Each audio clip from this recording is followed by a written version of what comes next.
There's probably nothing more tragic than losing a child. Yet loss is just part of life. We all know that that's coming. And at some point in time, if you're married, either you or your spouse are going to pass away. Rarely does that happen at the same time. 70% of the time, the guy goes first. But we need to be ready. You need to have a battle plan for what happens with the loss of a spouse, because life comes quickly, it comes hard, and many times the person left behind is not the one who took care of the finances. We're going to talk about things you should consider today on Consider This Program. Well, good morning and welcome back to Consider This Program. I am your host, Joe Clark. And I'm Grant Soliven. Happy to have Grant along with us, as well as you taking your time to be with us here on the show today. We are talking about battle plans. And I will tell you that this is one that gives me a little bit of anxiety. I have been married for 33 years. I've been in this industry for 34, the financial services industry, that is. And I have watched an awful lot of spouses pass away. And there's not a lot of words. There's not a lot of things you can say or do to take away the pain or the anguish. What I can tell you that we can do, and we do, is to create a battle plan. We know if something were to happen to me, what Grant and the team at the Financial Enhancement Group need to do for Barb.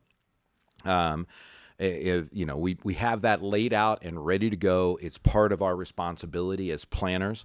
We want to prepare for the worst things that can happen to us in our lives. And honestly, I can't imagine my life without my wife. But I certainly want her to be prepared if I'm the one that goes first. 70% of the time, that is the case. The man tends to die first in marriages. You've got that. And then the other big challenging thing that I see is many times, it's true in my house, I take care of the finances. I manage money for a living professionally. So, to think that I don't take care of the investments and understand where the retirement accounts are, and the estate planning has been my passion for years. It's what got me into the industry. She doesn't think about this stuff like I do. And I don't think most of you out there probably do either. But you do want to develop a battle plan. So I brought Grant in today. We're going to talk about the battle plan for the death of a spouse. And of course, we have a checklist. Absolutely. Checklist for just about everything. And looking at this battle plan, I'm just going to dive right into it. When it comes to specifically someone like Joe, when their situation is where one spouse controls and maintains all the finances, one of the most important things you can do is sit down with your spouse and make sure they have all the login information for all the finances. In the past, it was easy. It was on checkbooks and recorders. We have young 20s and people who are in their young 20s working in our office, and some of you know what a checkbook looks like, but we kind of do. That's not a joke, by the way. It's not. And so making sure you have all of the information you need to log into those accounts if something happens, because everything's electronic now. That is one of the greatest hurdles we've seen families have to cross is, I didn't take care of it. Joe did, but I can't log into anything. Make sure you have a spreadsheet or a software that keeps all your passwords and usernames there. It's so important to have that. Battle plan piece number one, make sure you can access your information. The second piece going into, and this is always hard, because of the tax code, and I don't know how else to say this, we don't have a lot of time. We've seen spouses leave this place or leave Earth in January, February, and we had a whole year to plan. Unfortunately, we've also seen spouses pass away in December, and we only had 20 or 30 days to do planning. Because what's important to understand is that if you don't have young children, and it's just you and your spouse predeceases you, you have one calendar year to get your tax return married, filing jointly. It's the last one you'll have. And I know oftentimes there's a lot of information out there that says if you lose a spouse, do nothing for 6 months. Unfortunately, you may have to take action, especially when it's related to taxes. That's a big one. Please don't forget that. Another piece is prepare. Because for a lot of families, income doesn't go away. For example, we have a lot of families that have Social Security, pensions, etc. If you're a family and you are taking 2 Social Securities, you're going to take the higher of the 2 if something happens to your spouse. When it comes to a spouse's pension, the majority of the time, people have chosen to leave that pension behind through survivor benefit. That income doesn't go away. And Joe, we've talked about this for years on the radio, but when it comes to deferred assets, money in an IRA or traditional 401k, required minimum distributions don't magically just stop. In fact, it gets worse. All that income is still required to come out. And so your tax return gets very heavy very quick.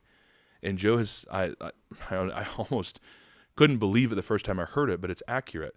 We had a family. Her spouse passed away, and she had 1 year. The final year, the year he passed, they did their last married filing joint tax return. And the next year, folks, she paid 53% more in taxes the next year. Now, a lot of people don't understand how that's possible or what just happened, right? So when we talk about tax, when we will teach you how to read your tax return at your Next Steps meeting. But when we talk about that tax return, you have to understand taxes look and resemble a stair-step system where the more money you make, the higher your income tax goes. But me, you, Warren Buffett, Bill Gates, we all pay, if you pay taxes at the marginal rate, we all have some money that's taxed at 10%. If you're married filing jointly, you get to have more money that's taxed at 10%. If you're filing as an individual, less money gets taxed at 10%. And then you go to a 12% bracket and then a 22% bracket, all the way up to 37%. And so when Grant says that she paid more money, what happened was he passed away. The $1 million+ inside of the IRA did not disappear. She still had to take the required minimum distribution. Social Security, relative to the amount of money that she had in the IRA, was a small portion, right? Pension stayed the same. And all of a sudden, she winds up paying more money in taxes because her tax bracket, her marginal brackets, the stairs, if you will, were compressed because she was now filing as a single individual. That's how you end up paying more tax. You know, when you die, you do not take the IRA with you. You do not take the 401k with you.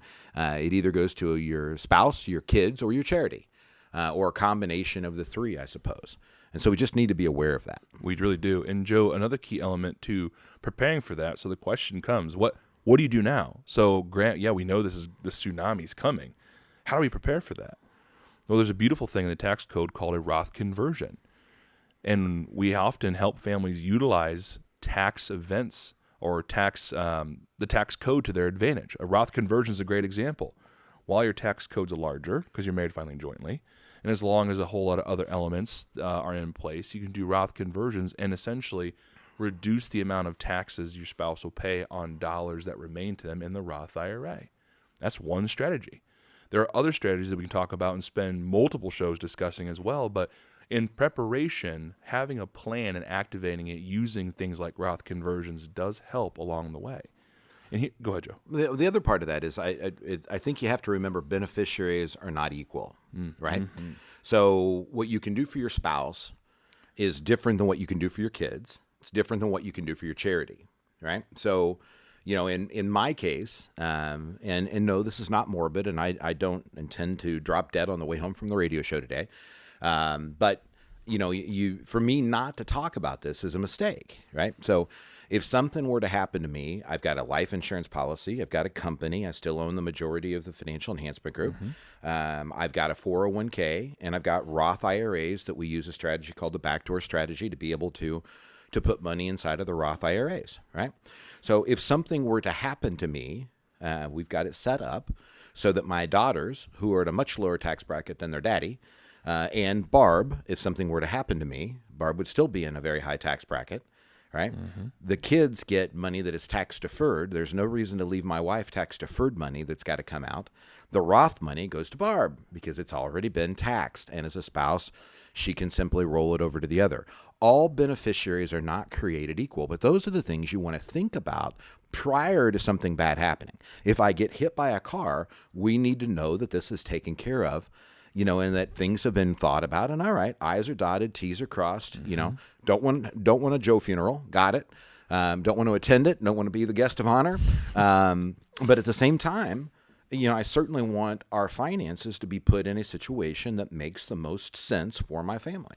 And actually, Joe, I think you just set me up perfectly for a segue into For a lot of the families that we serve, these plans are in place. We've done the hard work to ensure that in the event of someone losing a spouse, everything that Joe just went through is activated correctly and executed perfectly.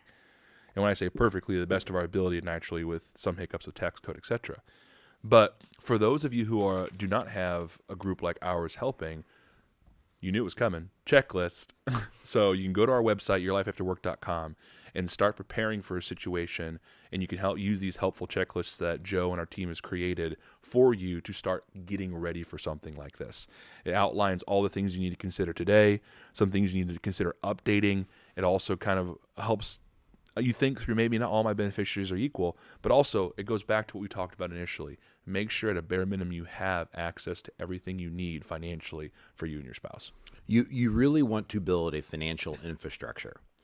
And an infrastructure is exactly what it sounds. You're building a house, you need to have a foundation. You're building a building, you need to have a foundation. And so you need to make sure that everybody knows, as Grant said at the beginning of the segment, all the account numbers, what all the logons are, where the money is, where you've got investments that are out, things that you're going to want to consider there, but also the name of your financial person, your CPA, your attorneys.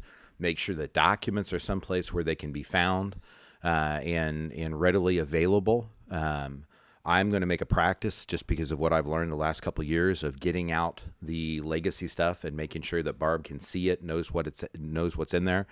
I've watched people write letters and that the spouse was supposed to find prior to them dying. But mental and physical decay set in, and the surviving spouse didn't get into the stuff and find out letters and important information until after people were gone. And that's not what we want either. You really need a team that's structured around this, that collaborates. And the difference between cooperation and collaboration. Cooperation is when I tell Grant to get me coffee. Collaboration is when Grant and I figure out how to get the coffee made and get it together without it being spilled. We want to work with your CPA, your attorneys, in a collaborative fashion where we're both working in the same way to get you to where it is you want to go. I hope you haven't lost a spouse. I hope it doesn't happen, but the probability is it probably will. Go to yourlifeafterwork.com, get signed up for your Next Steps meeting. We'll give you things to consider, things you're going to want to consider in the future, and if we choose to partner together, what FEG will do for you, and we'll put it into writing. 800-928-4001, yourlifeafterwork.com.